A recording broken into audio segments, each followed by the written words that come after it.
Halloween is one of the most popular holidays in the United States, with Americans predicted to spend a record $10.6 billion on costumes, candies, and decorations. While trick-or-treating for candy and yard decorations are predominant parts of the holiday today, the Halloween party was once all the rage. And though costumes and decorations are now easily found in stores, Halloween revelers of the past made their own using one material in particular: crepe paper.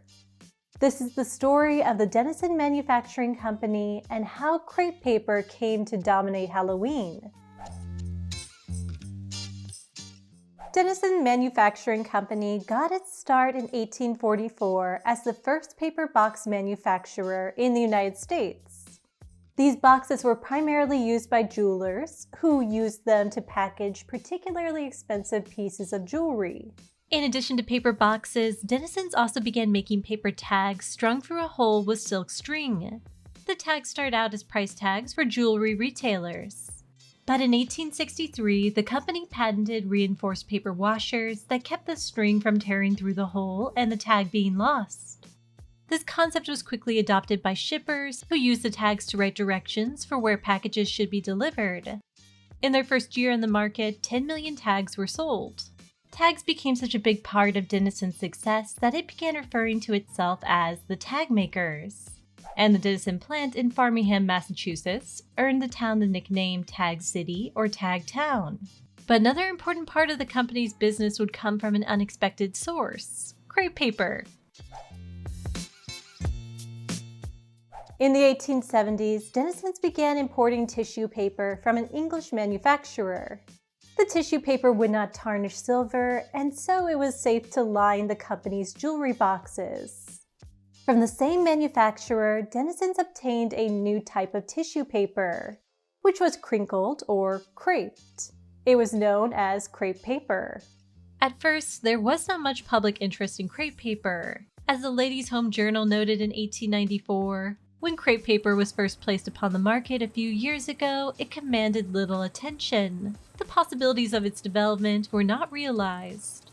It was three sisters from Buffalo, New York, who would recognize those possibilities. Mary, Emma, and Louise Heath, collectively known as the Mrs. Heath, or the Heath sisters, began using crepe paper to make beautiful lampshades decorated with crepe flowers and vines. They took their designs to Boston, where customers had never seen anything like them, and went wild over the crepe paper flowers, lamp, and candle shades. They sold nearly $4,000 worth of goods, or about $125,000 in today's money. One woman alone bought $60 worth of candle shades, or $1,870 today. The Heath sisters soon had a thriving business, and their work was credited with transforming crepe paper into a stylish substitute for fabric. Inexpensive, versatile, and far easier than sewing, crepe paper was soon adopted by fashionable women in their homes and clothing, finding new uses as drapes, table decorations, hats, and dresses. The Dennison Manufacturing Company was quick to embrace the myriad of possibilities for crepe paper in art and decor. As the company advertised, no material so well adapted for home decoration. It carries all the effects obtainable with the finest and most expensive fabrics. It lends itself to manipulation as no other material does. The company published books on crafting with crepe paper and offered in-store demonstrations free of charge. By the 1920s, Dennison's was selling millions of rolls of crepe paper every year, and crepe paper had surpassed the company's tag sales. Crepe paper's use ranged from the everyday and ordinary to the special and celebratory. And crepe paper would become an indispensable part of one holiday in particular: Halloween. In the early 1900s, Halloween was a night of fortune-telling and superstition. Young adults would gather at Halloween parties and attempt to predict the future with games. One popular Halloween party ritual was to pare an apple and toss the peel over your shoulder. Whatever initials the peel spelled would be the name of your sweetheart. Another involved eating an apple in front of a mirror, where your true love would appear in the reflection just before the last bite. And yet another involved carving initials on apples and having party guests bob for the apples using their teeth. Whatever initials on the apple they picked indicated the initials of a future mate. and the number of bobs it took to grab an apple represented the number of years before the wedding. From these examples, it may seem like all Halloween games involved apples and romance. But there were countless more that foretold other aspects of the future, such as wealth or happiness. It seems that most of these games were not meant to be taken too seriously. But even so, the hope was to leave the party with more good fortune than bad. And Halloween cards wished friends and loved ones good luck on the most mystical night of the year. Speaking of good fortune, around 1908, Dennison Manufacturing Company began marketing paper decorations specifically for Halloween, and their timing could not have been better. Halloween parties were becoming more and more popular, and in response, Halloween decorations became increasingly elaborate.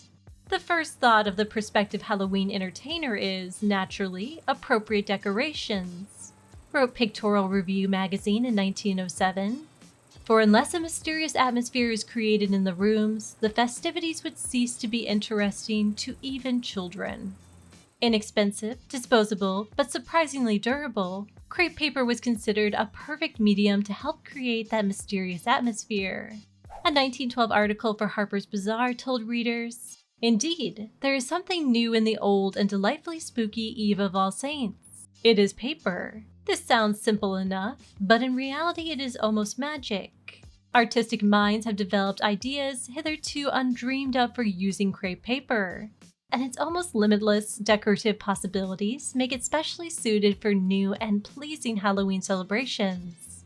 One feature is that there is so much opportunity for displaying one's own originality. It may be said that crepe paper is making Halloween a holiday second to only Christmas."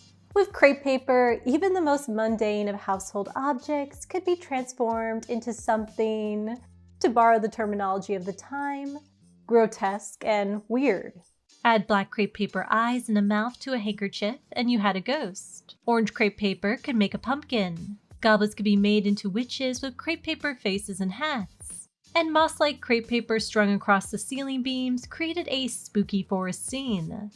Crepe paper could also be used for constructing costumes.